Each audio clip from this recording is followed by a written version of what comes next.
আচ্ছা, আপনি কি জানেন রামের সবচেয়ে কাছের মানুষ লক্ষণ কখনো বিছানায় ঘুমাতেন না? হ্যাঁ, 14 বছর বনবাসে তিনি একদিনও বিছানায় শোননি। না কোনো বালিশ, না কোনো আরামদায়ক শস্য, না কোনো বিলাসিতা। কেন? এর পিছনে কি ছিল সে অজানা কারণ। এই ত্যাগ আজ আমাদের কি শিখায়? আপনাদের কাছে একটাই অনুরোধ, ভিডিওটি সম্পূর্ণ দেখবেন। তাহলে চলুন শুরু করা যাক। এটা শুধু লক্ষণের গল্প নয়, এটা একজন নিঃস্বার্থ ভাইয়ের মহাত্যাগের কাহিনী। লক্ষণ কে ছিলেন?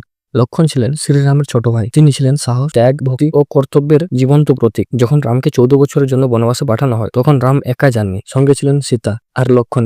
গিয়েছিলেন নিজের ইচ্ছায়। রাজপ্রাসাদের সব সুখ সুবিধা ছেড়ে তিনি গিয়েছিলেন গভীর অরণ্যে। কেন? কারণ লক্ষণের কাছে ভাইয়ের সেবা ছিল ঈশ্বরের সেবা সমান। বনবাসে জীবনের কঠিন বাস্তবতা। অরণ্যে কোনো রাজপ্রাসাদ ছিল না, ছিল না কোনো নরম বিছানা, না ছিল কোনো নিরাপত্তা। ছিল হিংস্র পশুজন্তু, রাক্ষস, অন্ধকার রাত, ভয় আর অনিশ্চিততা। এই পরিস্থিতিতে লক্ষণের দায়িত্ব ছিল রাম ও সীতাকে রক্ষা করা, রাত জেগে পাহারা দেওয়া, বিপদের আগে সতর্ক থাকা। এই কারণে তিনি কখনো বিছানায় ঘুমাননি। লক্ষণ কেন বিছানায় শুতেন না? আসল রহস্য। অনেক ধর্মগ্রন্থে বলা হয়েছে লক্ষণ প্রতিজ্ঞা করেছিলেন যতদিন তার প্রভু রাম বনবাসে থাকবেন ততদিন তিনি কোনো আরাম গ্রহণ করবেন না। তিনি শুধু মাটিতে বসে গাছের গুঁড়িতে হেলান দিয়ে চোখে এক ফোঁটা ঘুম নিয়ে বাকি রাত জেগে থাকতেন। কারণ যদি তিনি ঘুমে ঢুকে পড়েন আর সেই সময় কোনো বিপদ চলে আসে, এই ভয় তাকে বিছানায় শুতে দিত না। রামায়ণে একটি অজানা কাহিনী আছে। নিদ্রা দেবী একদিন লক্ষণের সামনে উপস্থিত হন। তিনি বলেন, হে লক্ষণ, তুমি তো মানুষ, তোমার ঘুম প্রয়োজন, তুমি না ঘুমালে শরীর ভেঙে পড়বে। তখন লক্ষণ উত্তর দেন, মা, আমি ঘুমাতে চাই না, আমার ভাই রাম নিরাপদে থাকলে আমার শান্তি। তখন নিদ্রা দেবী বলেন, তাহলে আমি তোমার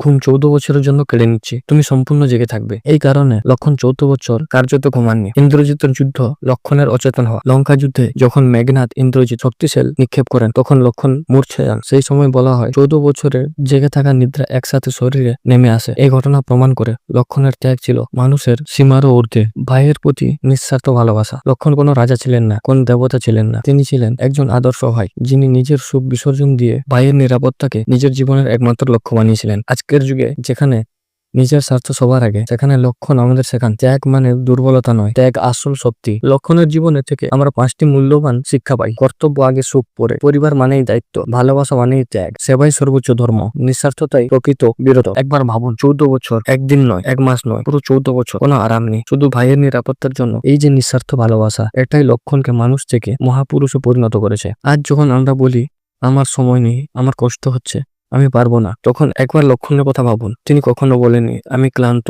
আমি পারছি না, আমি ঘুমাতে চাই। তিনি শুধু বলেছেন যতক্ষণ আমার ভাই নিরাপদ ততক্ষণ আমি জেগে থাকবো। আপনার যদি এই গল্প হৃদয় ছুঁয়ে যায়, তাহলে ভিডিওটাকে অবশ্যই লাইক করুন, কমেন্টে লিখুন জয় শ্রীরাম। আর এমন অজানা মহাকাব্যের গল্প পেতে চ্যানেলটিকে সাবস্ক্রাইব করুন। ধন্যবাদ।